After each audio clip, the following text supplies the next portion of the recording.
Welcome to Fan for Racing Radio. I'm Fan for Racing Sharon, and joining me today is Eric Johnson Jr. Since Taz was not available, we tapped Eric on the shoulder, and he agreed to come on and help out with our fantasy report for today. So welcome to the show, Eric. Yeah, I appreciate you having me on. I love doing these things as a fan of the sport, so it's stuff I follow closely and happy to help. All right. Well, we really appreciate it. Mm-hmm. All right. Normally we go over what happened last week, and I'm just going to say, I think for the second week in a row, usually Taz beats me, but for the second week in a row, I beat him. So that is awesome. With our picks for this week. So now we're going to go into the Martinsville race. Mm-hmm. This is the elimination race. It's a big weekend in NASCAR because it's the penultimate race before our season finale at Phoenix next week. Mm-hmm. And this is the elimination race to determine who the final four will be that will compete for the championship at Phoenix. Mm-hmm.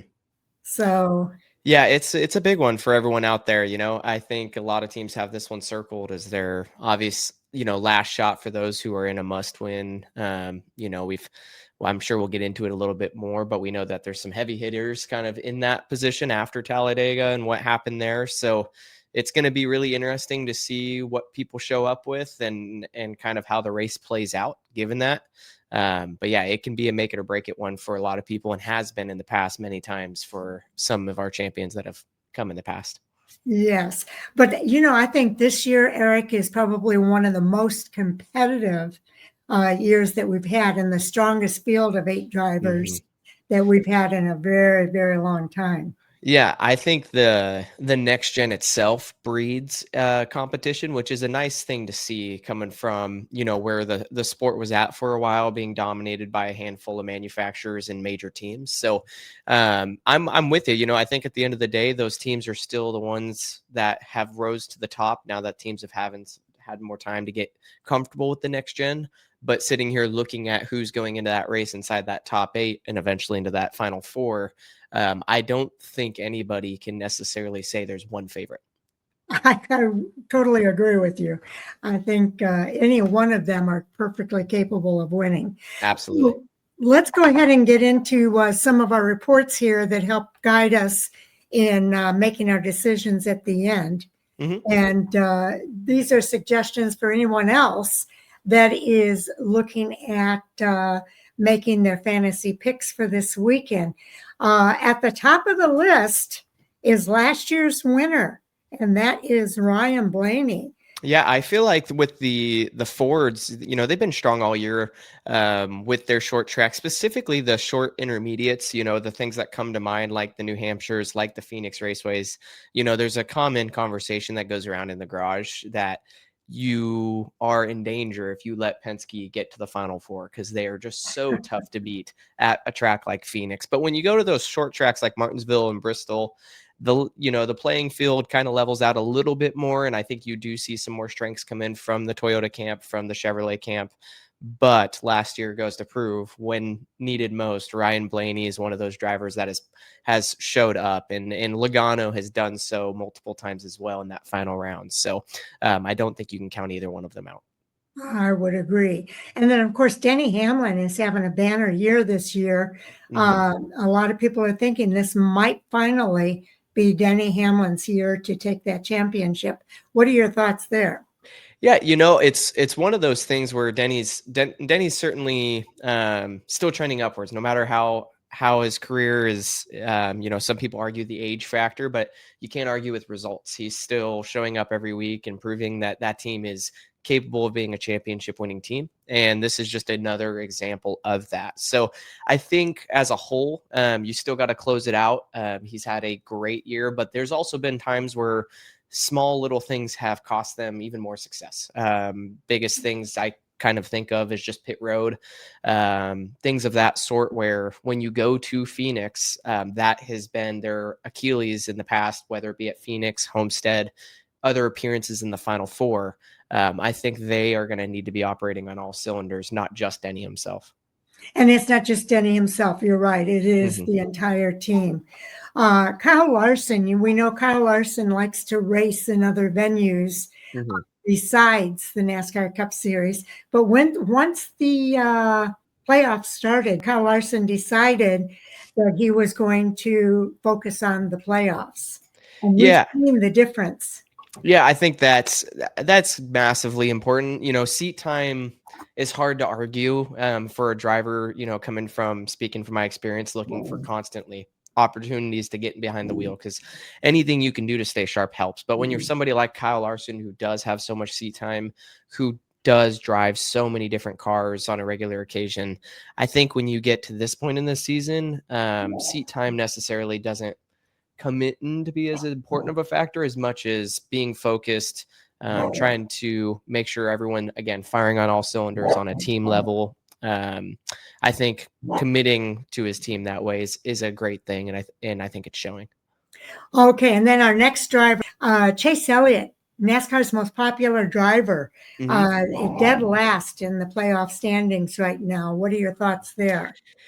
Chase is one of those that I really would not count out at all going into Martinsville. When I just kind of lean on my gut, I really do put Chase up there as some of my favorites, right there with Denny Hamlin going into a race like this. He's shown speed consistently in the years across the next gen, across the Gen 6 car, since he first got into the Cup Series when they go to Martinsville. So he's just one of those people that I would never count out, especially going into a must-win situation with Hendrick behind him. I think back to, just a couple years ago when Hendrick showed up with that 40th anniversary paint scheme, all four cars matching, and they were nearly impossible to beat. I think William Byron ended up winning the race at the time, but when Hendrick did show up with their cars all matching, they were almost unbeatable. And Hendrick seems to do that when they need to. So I think it's been a somewhat of an up and down year for Chase at moments. They've consistently on the stat sheet been there, and I think are going to be tough to beat. All right, I would agree. Next up, we've got Christopher Bell. Mm-hmm. Yeah, another one that just seems to, figure it out when needed. He was another one that kind of punched his ticket in these short track races in that final round not too long ago. I also look at, the other short track stats this year. Christopher Bell winning the September race at Bristol, and then was pretty competitive in the spring race as well, finished in the top 10. And with Toyota running so well across the year on the short tracks, especially looking back at the spring race for Martinsville with Christopher Bell finished second, Denny Hamlin winning, I think it's hard to argue that Toyotas, are going to show up with anything but speed. So he'll be hard to beat as well. All right. And then William Byron, another Mm-hmm. one of our playoff drivers. You kind of already mentioned the Hendrick cars, but what about William in particular? Yeah, Williams one where I think it can be hit or miss, and I think we've seen that through this year.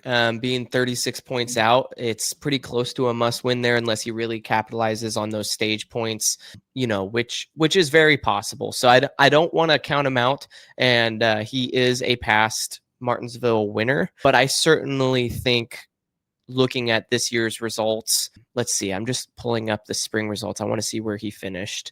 22nd, running on the lead lap. I just don't think that gives me much confidence. Yes. So certainly not one of those drivers that I would be circling for this weekend if I had to. Next up, we've got Joey Logano here. And Joey's, again, Joey's one of those guys that's just historically known for his three championships, jumping in at the right time. Penske seems to find speed when they need it most. And their short track program has certainly been strong as well. So, the Fords as a camp, I look at Ryan Blaney, I look at Ryan Preece with their speed they've had on the short tracks. He's another one that's kind of a dark horse out there. But you go to some of the short track results again this year at Bristol, while Christopher Bell won, the following finishers: Brad Keselowski in a Ford, Zane Smith in a Ford, Ryan Blaney in a Ford, Joey Logano in a Ford. I think that you would be wrong to count those out, especially looking at last year with Blaney winning this race. I certainly think that Logano, if they showed up with their T's crossed, I's dotted, they can definitely get it done. Okay, and then our last here is Chase Briscoe. Yeah, and it's been what a year for Chase. You talk about Yes. Denny Hamlin having a great year. Chase Briscoe has certainly shown out, and it's great to see. I don't I don't think Martin Truex Jr. was ever a bad driver by any means, and I think he's had great success. And nobody can argue that. But to see that 19 back up front is kind of what I think everybody in the garage would expect. And we didn't see that in the last couple years there with Truex running consistently. So it's been a great year. Chase is certainly on a run of his career, no doubt. And just I had the opportunity to be there at Vegas watching him, Oh, and great. not only was the speed there, but just the execution, the composure, the lack of mistakes. I think going into Martinsville with the strength of the Toyotas that they've had on the short tracks this year, I just think Joe Gibbs as a whole is really going to show up strong. Okay, so now I'm going to go to another chart that we like to look at, Eric, and that is our next gen stats and how they play out since 2022 when we first started running the next gen car. Yeah. And Ryan Blaney with flying colors is at the top of that list. Yeah, there's some folks that have seemed to really take into this car and others where it's kind of come gradually. But Ryan Blaney, I am shocked to see that because he seems like one of those drivers out there that's had some of the most memorable hard hitting moments in this car. When you look at things like his super speedway stats, it's either checkers or wreckers, really, in my opinion. But then you look at something like this on the short tracks where obviously they have been there consistently. So, again, looking back at that last year moment going into Phoenix, they got it done when they needed to. And it's quite impressive to see that. So The first driver, I should say, that I see on this list that is not a playoff driver is Ross Chastain and Bubba Wallace. Ryan Preece isn't far behind in 10th, but we've got a couple that are below that top 10 spot, and that would be Christopher Bell. Yeah, I look at Ross Chastain and I don't hold much confidence there going into this race specifically. Trackhouse was one of those teams that definitely showed out with this next gen car. That was, I think, a really positive transition for them. I think they had a lot of speed early on, and it goes to show when they put Ross Chastain in the Final Four just a couple years back. But they've certainly struggled this year for speed. I think, whether it's something internally or the Chevrolets as a whole, I just would have a hard time holding much confidence with Ross. So I wouldn't be too concerned if I was a competitor looking at that. Okay, William Byron has some good stats here on his line. He's in 9th. He's got a couple of first, a 7th, a 6th, but he's also got that 23rd and that 22nd from the spring race. Only takes one or two to drag you down, with a field these big. So yeah, that's somebody where, again, on that Chevrolet camp, when I'm talking about just a couple years ago where he did walk away with the win. And, obviously he's had wins in the past in the next gen car, multiple here. I just think you can't count him out. I think with Hendrick behind you, it's hard not to have success. And obviously when they have their bad days, like you can see here a couple of times, they can have real bad days. And, but I look at the average. I'm not too concerned if I'm William looking at, two couple bad races. And other than that, everything's in the top 10 with a couple wins. I'd feel pretty confident. Yes, and Christopher Bell, I agree with you. I think he's a good short track racer, but he's got a first and a second. I think his next best is that 7th, and everything else is below the top 10. Yeah, any concerns there? I would say it's concerning for me if I was that driver looking back, personally getting ready to prepare myself going into this race. But the thing that would boost my confidence mostly is just looking at the Toyota success on the short tracks. When you look back at all the 3 short tracks that we've completed this year, there's been multiple Toyotas inside the top 5 every race with multiple of those races being won by Toyotas. So specifically the Joe Gibbs racing cars. So for me, being Christopher Bell going into this weekend, I think with the notebook they have built this year, specifically on those short tracks, I am not concerned whatsoever. I think Christopher Bell is a guy that can get the job done in any car. He's done it in the past at Martinsville in this car with that win there, as you could see. I think And he's the got all the second tools to get place it in done. the spring. Exactly. I think he's got all the tools necessary to get it done. Okay, a couple other little charts here that we do have. This is the results from the spring race at Martinsville. And you can see Christopher Bell is right there at the top with Denny Hamlin. And then our other playoff drivers, you've got Chase Elliott in 4th, Kyle Larson in 5th. Joey Logano had an 8th place finish, Chase Briscoe in 9th, Ryan Blaney 11th. William Byron down here in 22nd. Your thoughts here about the spring race and how everything fell out? I really, again, it goes back to show the Toyota strength, even with Bubba up there in the 2311 cars, and they've only progressed through the year. I think Bubba as a driver outside the playoffs has been one of the drivers to make the most progress in recent years, specifically this year's. It just seems like every week they show up more and more as a serious, somebody you seriously have to consider as somebody who can get it done. You look back at the last couple races, especially on the 1.5 miles, 2311 has been strong. But when you go to the short tracks, looking back at this, again, if I'm a Toyota driver, this gives me nothing but confidence. Looking at the speed in the top 3, Chase Briscoe is certainly on a run. So I'm not too concerned seeing that 9th place finish, even though that's pretty solid as a whole. I think that's they're going to continue to build on that. I think when you look at the Chevrolet camp, someone like Chase Elliott goes to show they can, again, get it done on the short tracks. He's historically been very strong there outside of the next gen car, and I think if they can, like I said, show up, T's crossed, I's dotted, they're going to be another very capable team. Yes, I would agree with all of that. Now, this chart is just the playoff top 4, Denny Hamlin, Chase Briscoe, Kyle Larson, and Christopher Bell, and their race at Martinsville this spring. So it pretty much bears out what we've been talking about here. Yeah, and you see Denny up there. I think, like you said, Denny's on a great year.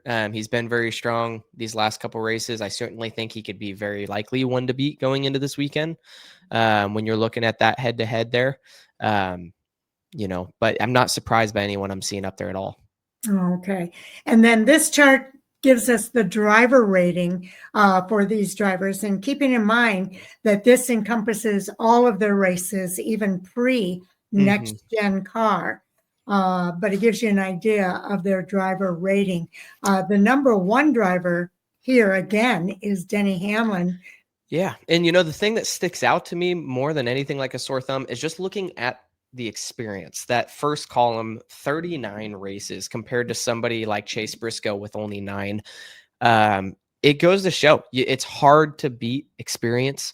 And I think Denny is certainly somebody that has been around, seen it all. And when you're a team looking at going into something like this, into a championship, potentially winning season, you want somebody like Denny with that experience in your camp. Those high intensity moments, that's what those drivers are known for. Kevin Harvick was another one that was known as the closer. And I think that is a lot to do with his experience, keeping his composure in those moments.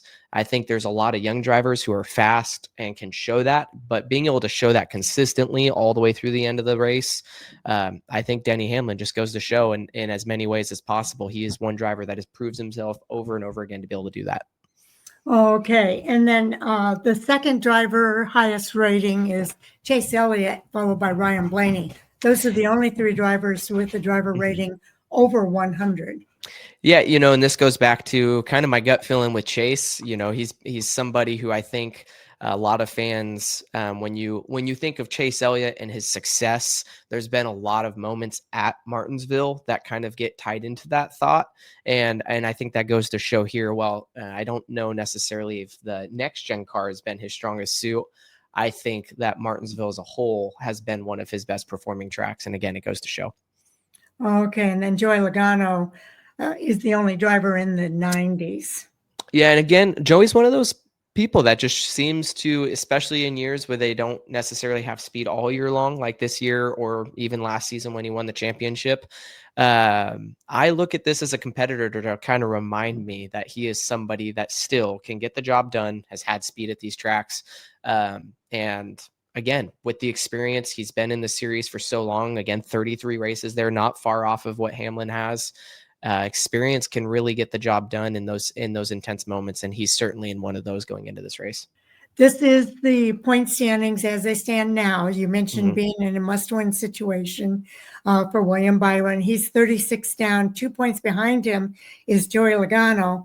Mhm. Ryan Blaney, 47 points behind, and Chase Elliott, 62 points behind, and Yeah. only 61 points available. And that's if you have a perfect race. Exactly. So only one of those drivers is going to be able to probably pull this off.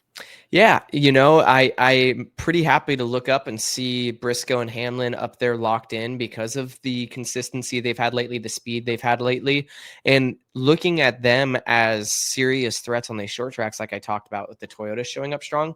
They're going into this race with nothing in mind other than winning, because they are already locked in. They don't need to worry about stage points. So if I'm one of these final four drivers or I should say the lower four drivers that aren't locked in yet, I think you have to look at that 19 team and 11 team, the 11 team, sorry, as somebody you're going to have to beat, because you already know going in that is their main goal. They're not worried about securing their spot in the final four. They're already prepping for Phoenix. This is nothing more than a chance to walk home with a trophy to them. So if you're somebody like Chase Elliott, who's in a must win, you have to fire off with the same mindset. Obviously, you need to go into this race structuring your pit strategy and everything as a team towards putting yourself in the best position at the end of the race. But they're certainly not going to be the only one doing so. So it's not the time to make any mistakes, because that a couple people right there with you on the same strategy, and they have been strong all year on the short track. So if I'm Chase, I am going to be chasing those Toyotas all day long. And then one other thing I just want to make sure we point out is if one of the bottom four drivers do win this week, that means that Christopher Bell or Kyle Larson, they are 1 point apart. Yeah. One of them will not make the playoffs. Exactly. And that's where I think as those drivers, you completely flip that scale. Their goal going into this is to accumulate as many playoff points as they can early in that race, so that when you do get to that third and final stage, you have a buffer for whatever happens. I'm not sure mathematically if either one can lock themselves in or not if they were to potentially win both stages or anything of that sort. Looking at it, it's pretty close. But again, if you're somebody like William Byron, Joey Logano, you're in that position to, yes, you're close to a must win, but if you can capitalize on those stages, knowing somebody like a Chase Briscoe, Denny Hamlin, Chase Elliott, Ryan Blaney are going to be focusing on rather the race win, it's not a bad strategy to try to accumulate those points. So I think while you have those top two and bottom two racing for the win, I think you're going to have those third and fourth through fifth and sixth place drivers battling for those stage points, trying to really see who can set themselves up the best going into that third and final stage. Yes, I think you're right there. All right. Now, Ryan Blaney is a definite must pick, I would say, if you're thinking about your top five. Yeah, when you just look at that next gen starts, right? I think his stats have gone to prove, and I think in years past they've been one of those drivers who have gotten the job done late in the season when needed to. So I certainly believe that Blaney would be one that you got to include. Yes. Okay. Another must start. Mm-hmm. And this just goes back to that Martinsville history. Chase obviously in a must win. I think that he is going to be in a spot to try to get the win. The only thing I would argue here is those drivers who are focusing specifically on the win and win only, that they're not going to be aiming much to accumulate stage points. So in comparison to somebody like those middle four drivers I spoke of, who are going to be trying to capitalize on that, if you're speaking from a fantasy perspective, while Chase may be aiming to win the race, he may not be in the best position to accumulate as many points as, say, one of those middle drivers. Okay. They're calling Brad Keselowski a sleeper pick. Yeah, I don't think That's a terrible pick in my mind. My sleeper was realistically more of the Ryan Preece route, but coming from the same camp with RFK, I think the Fords have shown at moments they can have speed, especially on the short track intermediates, specifically Penske. But I just lean on Preece's short track experience with all the modified background. Every Yes. time we go to something like Martinsville or like Bowman Gray or something of that sort, he just magically finds his way up there if something doesn't go wrong. It's just the what can go wrong, what does go wrong factor. Okay. And the veteran experience too. Exactly. Okay. Next up, we've got for a sleeper pick, Josh Berry. You know, and this for me is a hard one. I think even though you do have that Penske backing, I like to look at trends. I think in the playoffs, a lot of teams, they find something early in the season, they save it for these moments. And I think the 21's shown their cards early in the playoffs. They were in a position where they had to execute because they started off on a bad foot. And you know, they had some moments where they were wrecked out, low in points, and a must win. And at the end of the day, they just didn't pull through. So you know, I think Josh goes back to his short track roots, much like Preece. He's somebody that can certainly get it done on these tracks. But I certainly lack the confidence just in that car and team this season, looking at their playoff efforts. Okay. Our next driver, steer clear of Tyler Reddick. Does that surprise you? It does. You know, I look at the Toyota results, and I think they've been strong. You look at guys like Denny Hamlin, Christopher Bell. I certainly think you need to look at those if you're going to be seriously considering who could win this weekend. Bubba Wallace, a 2311 car, finishing third here in the spring. That gives me good confidence in those cars, let alone the fact that they're coming out of that Toyota camp. But, you know, Tyler Reddick, just looking at that and thinking about it, has never been somebody, I think, on top of folks' minds going into these short track races. And, you know, I look back at the spring race, finishing 14th while three Toyotas were in the top three. Yeah, if I'm Tyler, I think we got some work to do. And it certainly looks that way in years past as well. So not super shocked now that I look at the stats, but coming from that Toyota camp, he's got all the resources. Okay, this is our next steer clear of Kyle Busch. A lot of people are saying they want to see Kyle Busch have one more chance to win. You know, I think he can get the job done. Again, when you look at the team and what they've had for struggles in the last couple years, it's hard to really put your hope in that. You know, I think Kyle's a guy just like Denny who can still get the job done. But when you look at somebody like him, he's been struggling, and this year has also shown that. So I think this is a fair bet to say steer clear of him going in. Let's use these as matchups. Mm-hmm. Okay, there's a couple here. The matchup between William Byron and Joey Logano. Who would be your pick? Who's going to finish ahead of who? Oh, no, I'm sorry. Did I say Byron? You did. Sorry. I'm sorry. I meant Blaney. Okay. So I think I would go Blaney here. You know, Blaney's just got that next gen record behind him. You know, I think he got it done in years past, and he certainly could do it again. Blaney is my pick as well. This one is Larson versus Bell. Personally, I just have all the confidence in the world in the Toyotas right now. So I would go Christopher Bell here. I think Larson is somebody who certainly can get the job done anywhere, anytime, especially when you have his full focus on something like you said earlier. But in the situation that Christopher Bell is in right now, close to being locked into that Final Four, but still need to capitalize on stage points, both him and Larson. I think both of them are going to be aiming early to be up front and stay up front for those stage results.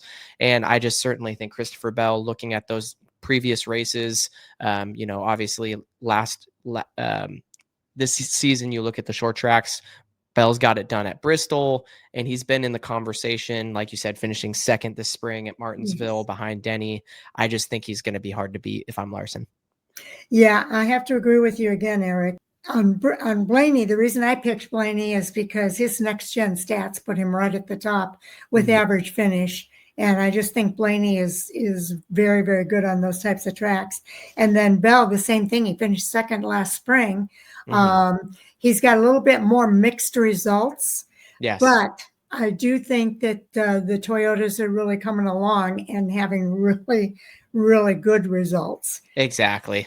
And So, that's exactly where my confidence stems from as well, as I voiced the whole time here is I really just think between Denny and Bell, um, even you look at Chase Briscoe and the run he's been on this year, they're just gonna be tough to beat.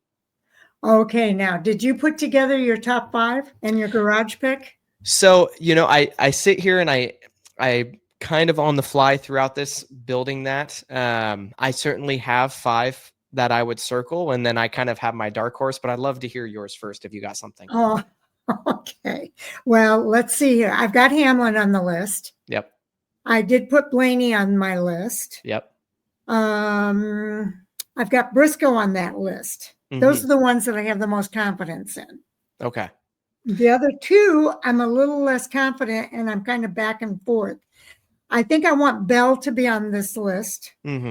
So that would be my 4th driver. Yes. And I think I'm going to go, Larson is right behind. I think I'm going to put Larson on my list over Logano.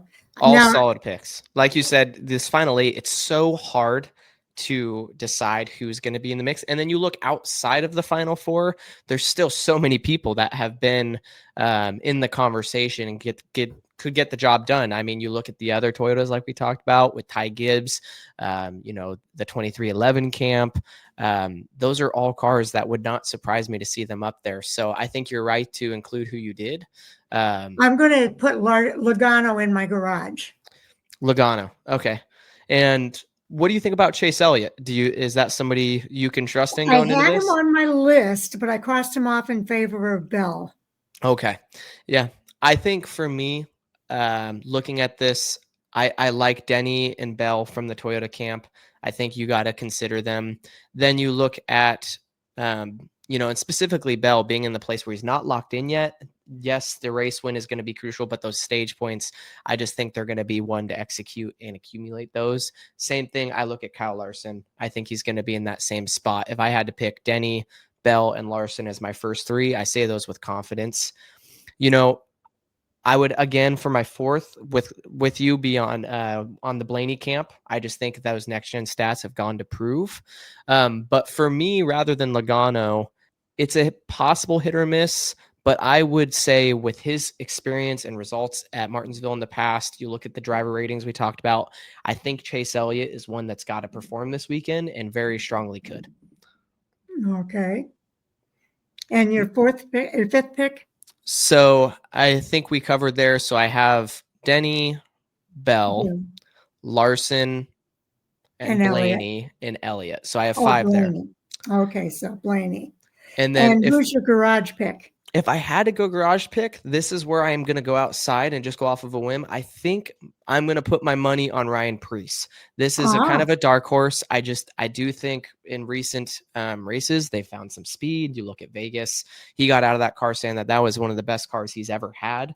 And I think if you're showing up, they mentioned RFK, their speed in general as a possible dark horse pick. I just think it's hard to beat his experience on the short track. So that is my garage pick, Ryan Preece. Okay, I think it's a good one. I'm debating myself over Briscoe and Logano. I'm wondering if I should put Logano in and Briscoe in the garage. Yeah, I think Logano's in a spot where he's got to accumulate as much points as possible. And he's, again, in that bubble where you could see a reason to go for those stage points still, 30 points or 38 points below the cut line versus Briscoe. They got nothing to lose here. They're going to be targeting that win. I would think it's smart to put Logano in and have Chase Briscoe ready as your garage pick in case something happens early in those stages. But both of those drivers, I think, will be fairly strong. Yeah, I think that's what I'm going to do. I'm going to put Logano in. I'll put Briscoe in the garage. And so that's the only place I think where you and I differ. Let's see. We agree on Hamlin. We agreed on Blaney. We agreed on Bell. Larson. I have Logano. You have Elliott. Yes. And Okay. that's just, that kind of toss up the Ford or Chevy camp. Both have had their struggles at times this year. But the reason I go Elliott is you just look at his regular season standing stats. Yes. Logano has found speed here in the playoffs, but I just look back to that regular season. Chase was one of the strongest drivers statistically. And I think that comes to show at moments you need it most in the playoffs, this being Yep. one of them in a must win. That's where I ultimately lean more towards Chase than Logano. Oh, okay. I think that's a good point. And I'm back and forth. I want to put Briscoe back up there. Yeah.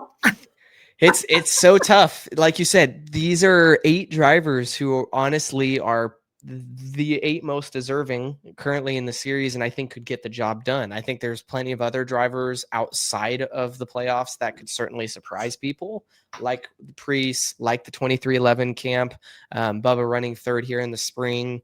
And he's had some great races here in the playoffs. A lot of strong drivers on the short tracks, but ultimately, I think you pick anyone here in the top 8, you're going to be in a good spot. Okay. Well, I'm putting Briscoe up in my top 5, and I'm putting Logano back into the garage. Not a bad idea. Well, we'll see how it Yeah. plays out. We had one where I picked Briscoe over, I forget who it was now, the other driver. Mm-hmm. And I switched it out for the other driver, and Briscoe won that race. Yep. Yeah. So I'm not going to give up on Briscoe again. No, I don't think that's a bad idea. The only thing here is it can be a track that's hard to pass depending on the tire compound they show up with and the way the weather trends and things. We've seen some real sleepers here in the past where it's just kind of been single filed, because of that. And I think if you're somebody like Chase who has nothing to lose other than just going for the win, you're going to do everything you can, but at some point with that mindset and playing that strategy, you're going to be buried back in the field when you're flipping stages. I don't know. Anything can happen if you get stuck back there in traffic. It could be tough to come forward, but I think the way that they're going to be playing this one out, I would say you're right to go with Chase Briscoe over Logano. Now, I will say this, and I said this in our previous show too. I do see some of these drivers being a little bit aggressive throughout this race because of the type of the track that it is. Yes. So my concern for all of them, and when they become aggressive, is that there's that fine line between being aggressive and being overly aggressive and hurting yourself versus helping yourself. Now, the only 2 drivers that don't have to worry about that are Hamlin and Briscoe. Yep. All of the rest of them need to worry about that. So yes, and I think you're right, and that's why I go to say, with Bell and Larson being in a comfortable spot currently, if I'm them, I'm going in basically thinking those first 2 stages are my race. That's where I got to perform. I got to accumulate as much as possible in case things do get aggressive in that 3rd stage. You just feel more comfortable going into it. And in Bell's and Larson's circumstance, if they were to say sweep both stages, they could accumulate enough to lock themselves in. I think those 2 are why I would include them in a lineup. And I think you're right to have them in there. I think you're right. This is going to get pretty nasty because it is such a competitive field, and those final 4 are all capable of winning this race. And some of them being in a must win will do anything to win the race. Exactly. I think that's exactly right. Okay. So I think there we have it. Absolutely. We pretty much agreed on our self-created matchups here. Yeah. And we've only got the differences with our garage pick and with Elliott and Briscoe. Yeah. So I know you're not going to be with us next week, but I'm sure you'll be watching this weekend. Yeah, I'll be watching this weekend. Excited to see what happens. And then for us as a team, getting ready to go into Phoenix for our season finale here in the West Series. It's going to be a lot of fun to be down there for that NASCAR championship weekend. Focus on what we need to do. Try to see where we can end up here in the final standings. And then, of course, enjoy the rest of the weekend as a fan is something I'm pretty excited for. Well, it's really close in your neck of the woods. It is. Standings. Yes, it is. We just found out yesterday with the Central Coast Racing Team in the 13, they announced that Tanner Reif will not be back in that car going to Phoenix. I guess he's had some recent opportunities come up. So Jade Advison, I hopefully Oh, pronounce that correct. Abadesian? Yes. She will be driving the car, as Central Coast Racing posted today. So, Tanner is one of those guys going into the race. I'm battling for points for that final podium position going into this. Yes. So it'll be interesting to see if he does show up in something. If not, that could be a huge implication for us in the standings. And then, like you said, super tight battle with Robbie Keneally and Kyle Keller's in that mix with us. But Trevor Huddleston obviously sitting in a pretty comfortable spot going into this one. I think he's going to be tough to beat. Yeah, I would agree with you there. Now, tell us your thoughts about racing at Phoenix. Phoenix How is would you preview that track? It's one of the most fun places on the best days, and that's where I've described it to people. One of my first races there, we had a great driving car till some late circumstance happened, and it was the most fun I've ever had on a track. It's similar to kind of a road course flow where you have different options. You can use the dog leg, you could stay above it, you can use multiple grooves down in turns 1 and 2, 3 and 4, same thing. There's a couple different lines that you can use going in there, and we've seen, without going too in depth, guys like Justin Allgaier, when he needed to come through the field, get very creative with some of the things he was doing down on that end of the track to drive forward. It's a track where you can add shifting into the mix. But with all that said, you go there on a bad day where you don't have the car underneath you, it can be quite miserable. And in the spring, when we came here, no practice, it rained all day long. They threw us out there. Green flag was the first time we were on track. We didn't get a chance to build much of a notebook because of that. So as somebody going in with a new team this season, we're going in almost with a blank slate into Phoenix, and I'm looking forward to it. But it's one of those things that it could either be a really good day or a really bad day, depending on what you show up with. Well, we're wishing for a really good day for you. I appreciate it. Really. Thank you. So, we're kind of on the back end of it, sitting in, 5th in points right now, but I don't see any reason why we couldn't come out of this in the top 3, if we played our cards right. So I'm pretty excited for the challenge. So, Eric, it's been a real pleasure to have you on the show with us. I appreciate you having me on. This is a lot of fun for me. I tell folks all the time, I've been a fan of the sport a lot longer than I've been a driver, and it's still something I'm very passionate about. So it's always fun to throw my thoughts out there on the upper series and watch along with the rest of the fans out there. Yes, indeed. Well, do watch for more coming from Fan for Racing Radio. We do have all of our previews up for the 3 races taking place this weekend at Martinsville. And it is going to be a big weekend at Martinsville. This is elimination time for the Final 4, and definitely looking forward to the weekend of racing. On the other side of the weekend, we'll be back with all of our reviews of those shows. And then at 10 o'clock Eastern time is our NASCAR Hot Topic Sound Off, where Jay, Chris, and I talk about the hottest topics from the weekend of racing. And we've already got a list started, so it's going to be a lot of fun on Monday night. And then we start all over again for the last time. Jay and I will put together the previews for Phoenix. And Taz, I believe, will be back next Friday for our fantasy report. So again, thank you so much, Eric. We really appreciate you. It was a pleasure. Thank you. Okay. And thank you to all of our listeners for tuning in as well. We appreciate each and every one of you as well. So take care, everybody. Enjoy your race weekend, and we'll see you on the other side.